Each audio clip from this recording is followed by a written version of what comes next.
Good morning. Now I have started next point related to chapter respiration in Hindi. Exchange of the gases in alveoli. Alveoli में जो exchange हो रही है gases कैसे होती है? अब देखिए blood vessels हैं, मैंने पहले ही बताया था ब्रोची है, ब्रोची से अटैच जो होती है alveoles होती हैं और इनके अंदर छोटे छोटे देखिए ये रेड कलर के आप देख रहे हैं ये blood vessels होते हैं। अब यहाँ पर इसका देखिए कह रहे हैं कि the movement of the particle from a region of the high concentration to the region of low concentration called diffusion. जब diffusion होता है तो higher to lower concentration को हम बोलते हैं। इसी तरीके से जब exchange gases होती हैं air और blood के बीच the amount of oxygen present होती है inhalation process में बहुत ज्यादा quantity में oxygen होगी और CO2 किसमें होगी exhalation में। तो ब्लड कैपरीज में प्रेजेंट हो गई तो ऑक्सीजन पास हो रही है थिनी वॉल से अलोविया से एंड कैपरीज से टू इन द बॉडी, इसको हम लोग डिफ्यूजन बोलते हैं, यानी कि हायर कंसंट्रेशन टू लोअर, क्योंकि बहुत ज्यादा क्वांटिटी में हम ऑक्सीजन को लेते हैं फिर वो हमारे सारे लंग्स के पार्ट्स में जाती हैं। Blood in the capri connect carbon dioxide which is release by the various, जो मैंने आपको बोला था कि सेलुलर रेस्पिरेशन, आप इसमें कार्बन डाइऑक्साइड अगर हमारी बॉडी से रिलीज हो रही है तो उसको हम एक्सहेलेशन बोलते थे और इसमें क्या होता था कि carbon dioxide in the blood in greater than into the air of allergy, carbon dioxide diffuse from the blood into the air of the allergy. अब यहाँ से निकल रही है तो ब्लड अब CO2 की क्वांटिटी यहाँ ज्यादा हो गई तो यहाँ पे डिफ्यूजन क्या हो गया, lower higher to the lower हो गया, यानी सेल से हमारी सेल से CO2 होते हुए हमारी ऑलवेज में सॉरी ब्रोचीज में आएगी या ब्लड कैपरीज में आएगी और फिर हमारी बॉडी से निकलती है।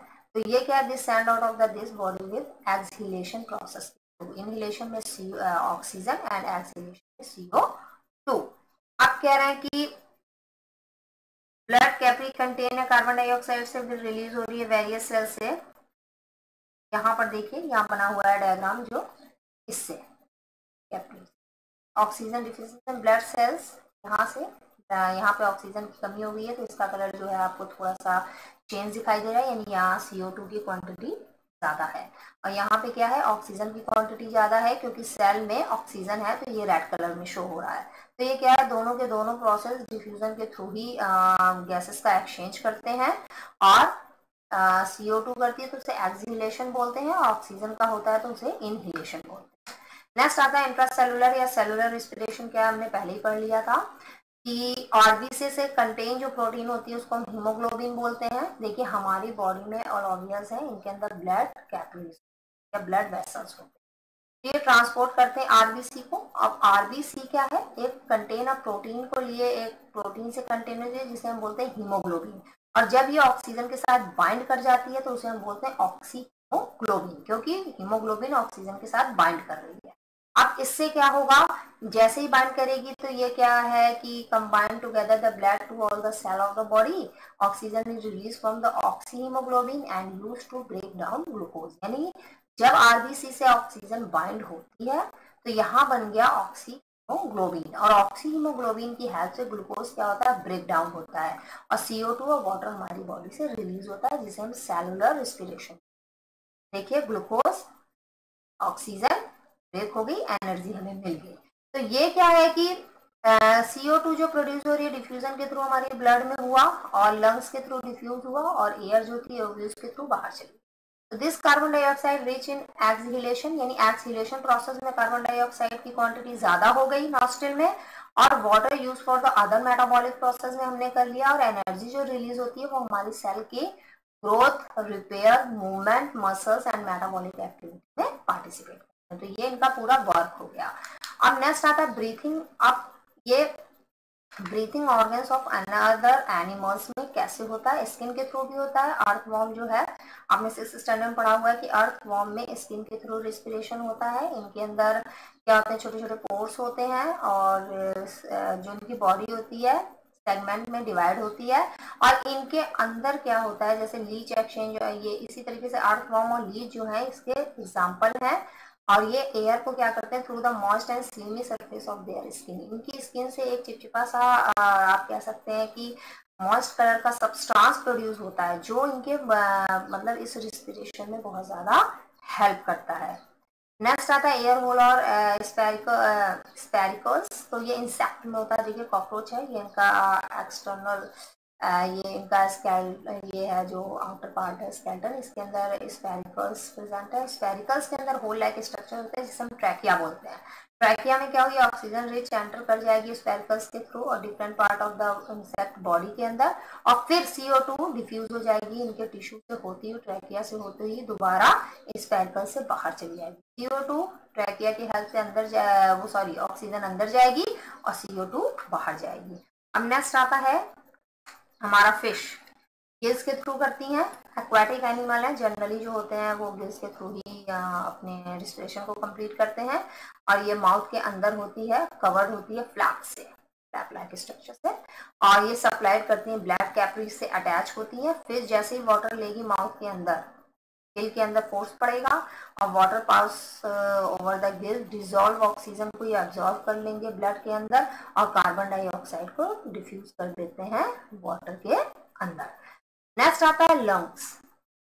अब लंग्स के थ्रू एम्फीबियन है, जैसे फ्रॉग है, सैलामेंडर है, नोट्स है, इनके अंदर लंग्स होते हैं, रिप्रेजेंट करते हैं लंग्स होते हैं जो कि लैंड के अंदर ये क्या करते हैं अपनी and use their most skin to respiration when in water. यानी कि क्या है, ये लंग्स का यूज करते हैं रिस्पिरेशन के लिए जब ये लैंड में होंगे, और अपनी स्किन का यूज करेंगे जब ये वाटर में होंगे। टैडपोल है, ब्रीथ थ्रू गिल्स के थ्रू ये अपनी ब्रीथिंग को कंप्लीट करता है, और ये सिर्फ वाटर में ही ब्रीथिंग है। ऑल अदर रेप्टाइल्स हैं, बर्ड्स हैं, मैमल्स हैं, ये लंग्स के थ्रू रिस्पिरेशन को कंप्लीट करते हैं।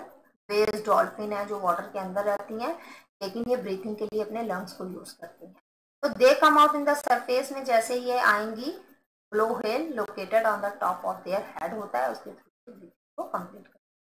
अब ये कह रहे हैं कि चीता जो है सबसे तेज दौड़ने वाला मैमल है। Find out how the respiratory system has involve into help one of the top predators of the words. कह रहे हैं वर्ड्स में ये एक ऐसा है जिसकी बहुत ही ज्यादा दौड़ने वाला मैमल्स है, उसका रेस्पिरेटरी सिस्टम जो होता है बहुत ही स्ट्रांग होता है, पूरे वर्ल्ड में सबसे ज्यादा हम कहते हैं। रियल वर्ड क्या है, द लंग फिश है जो लंग्स के थ्रू ब्रीथिंग कर रही है, इसके अंदर बहुत ही स्मॉल स्मॉल गिल्स अटैच होती हैं, और फिश जो सरवाइव करती है उसकी बॉडी वाटर के अंदर करती है, लिटिल ऑक्सीजन इज अवेलेबल, उसे छोटी क्वांटिटी में ही ऑक्सीजन मिल रही होती है, तो इसीलिए to take into the air in gills, यानी कि ये फिश जो होती हैं बाहर की तरफ जब आती हैं तो गर्ल्स के थ्रू बहुत ज्यादा एयर को अपने अंदर ले लेती हैं, जिससे उनकी ब्रीथिंग में प्रॉब्लम ना हो, क्योंकि वाटर से उनको ऑक्सीजन बहुत कम क्वांटिटी में मिलती है। ये देखिए इनके ऊपर है blow hole of a head के ऊपर। नेक्स्ट आता है टाइप ऑफ सेलुलर रिस्पिरेशन। क्या है सेलुलर, अभी हमने उधर पढ़ा था, सेल्स के अंदर जो रिस्पिरेशन होता है with the help of cells, उसको हम सेलुलर रिस्पिरेशन बोलते हैं। ऑक्सीजन इसमें ब्रेक डाउन होती है। आप कह रहे हैं इसको हमने दो पार्ट में बांटा, aerobic respiration in and anaerobic. Aerobic क्या है, the mode of the respiration in which energy release हो रही है फूड के थ्रू ऑक्सीजन की प्रेजेंस में, उसको एरोबिक रिस्पिरेशन बोला। ग्लूकोज ऑक्सीडाइज हुआ, ऑक्सीजन ब्रेक हुई और कार्बन डाइऑक्साइड और वाटर से रिलीज हुआ और एनर्जी लार्ज अमाउंट में मिली जो कि हमारी सेल के अंदर स्टोर। अब ऑलमोस्ट जो प्लांट्स और एनिमल्स हैं इनमें एरोबिक रिस्पिरेशन होता है। नेक्स्ट आता है एनारोबिक, वो प्रोसेस जिसमें की एनर्जी रिलीज हो रही है लेकिन उसमें ऑक्सीजन का कोई रोल नहीं है, बिना ऑक्सीजन के एनर्जी रिलीज हो रही है, इसको हम बोलते हैं एनारोबिक। ग्लूकोज इसमें ब्रेक डाउन होता है, कार्बन डाइऑक्साइड और अल्कोहल, वाटर नहीं निकल रहा है, देखिए ग्लूकोज ब्रेक हुआ, एथेनॉल हुआ, कार्बन डाइऑक्साइड और एनर्जी रिलीज, यानी वाटर कहीं है ही नहीं। तो the amount of energy release anaerobic respiration less than होती है कंपैरिजन टू एरोबिक में बहुत ज्यादा एनर्जी मिलेगी, इसमें कम मिलती है। And glucose not completely oxidise, इसमें ग्लूकोज पूरी तरीके से ब्रेक नहीं होता, और इसकी जो एनर्जी है ग्लूकोज मॉलिक्यूल्स की जो रिलीज होती है वो generally store in glucose molecules में ही होती है, और इसके अंदर ईस्ट और बैक्टीरिया है जिनके अंदर एनारोबिक रिएक्शन होती है, और जो ऑक्सीजन की एब्सेंस में होती है। कुछ और भी ऑर्गेनिज्म है जिनके अंदर थोड़े टाइम के लिए होती है। तो ह्यूमन कैरी अवर एरोबिक रिस्पिरेशन ज्यादा होती है और एनारोबिक रिस्पिरेशन कुछ टाइम के लिए होती है, और इससे जो निकलती है एनर्जी वो मसल सेल्स में स्टोर होती है। ड्यूरिंग रेगुलेशन जब हम बहुत ज्यादा फिजिकल एक्टिविटी करते हैं साइकिलिंग करते हैं, लगातार चलते हैं, या तो उस समय हमें एक्स्ट्रा एनर्जी की नीड होती है, तो ये जो मसल से एनर्जीज होती हैं वो रिलीज हो जाती हैं और वो हमें एनर्जी प्रोवाइड करती हैं। बहुत तेज आप दौड़ते हैं, देखिए आपकी सांस फूल रही होती है, तो क्या होती है, muscle cells use anaerobic respiration, क्योंकि हमारी सेल्स के अंदर एनर्जी कम हो गई एरोबिक वाली। आप जो एनारोबिक के थ्रू मसल सेल्स से एनर्जी स्टोर कर रखी थी वो हम यूज करते हैं, जो कि हमें एनर्जी देती है। तो glucose is partially broke down without the use of oxygen. इससे क्या होता है, ग्लूकोज कंटिन्यूअस डिवाइड होता रहता है बिना ऑक्सीजन की प्रेजेंस में, और lactic energy, lactic acid and energy release करता है। तो ये लैक्टिक एसिड जो होती है, ये एनर्जी तो हमारे मसल सेल्स में स्टोर हो जाती है, और इससे हम कभी बहुत ज्यादा वर्क कर रहे होते हैं तो ये एनर्जी काम आती है। अब एरोबिक एनारोबिक यही है, कॉमन मोस्ट प्लांट एनिमल में होगी, सिर्फ माइक्रो ऑर्गेनिज्म में होगी, ये ऑक्सीजन की प्रेजेंस में होगी, ऑक्सीजन की एब्सेंस में होगी। इसमें लास्ट प्रोडक्ट जो बनेगा कार्बन डाइऑक्साइड एंड वाटर, इसमें इथेनॉल बन जाएगा, अल्कोहल बन जाएगा, कार्बन डाइऑक्साइड या लैक्टिक एसिड। इसमें बहुत ज्यादा एनर्जी रिलीज होगी, इसमें कम।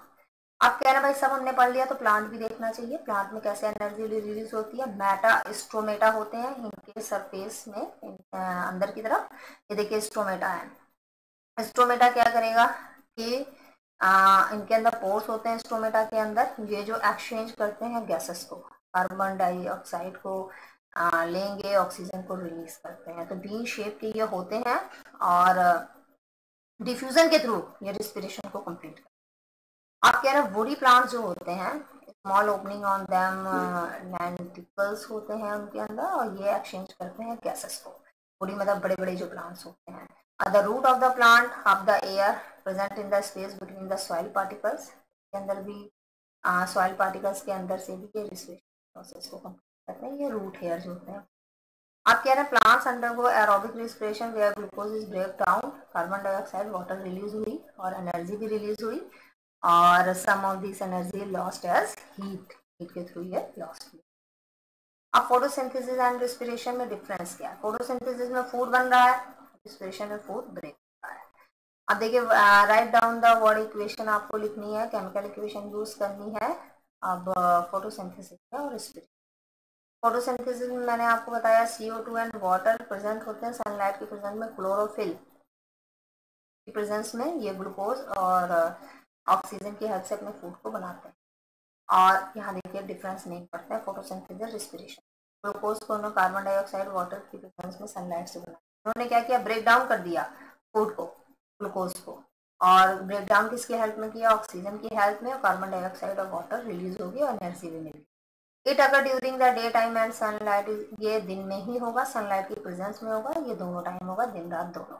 It is mainly in green plant में ही होगा, plant such as a leave and stem में क्लोरोफिल प्रेजेंट होती है, इसलिए ये मेनली जो होते हैं प्लांट्स के लीव और स्टम पार्ट्स में होते हैं। अब ये कह रहे हैं the exchange of the gas take place in the leaves, stems and root, तीनों में होंगे। Cellular respiration take place in the cells के अंदर होगा, प्लांट्स के हर एक सेल्स के अंदर रिस्पिरेशन होगा, क्योंकि सेलुलर रेस्पिरेशन है तो सेल के अंदर ही होगा।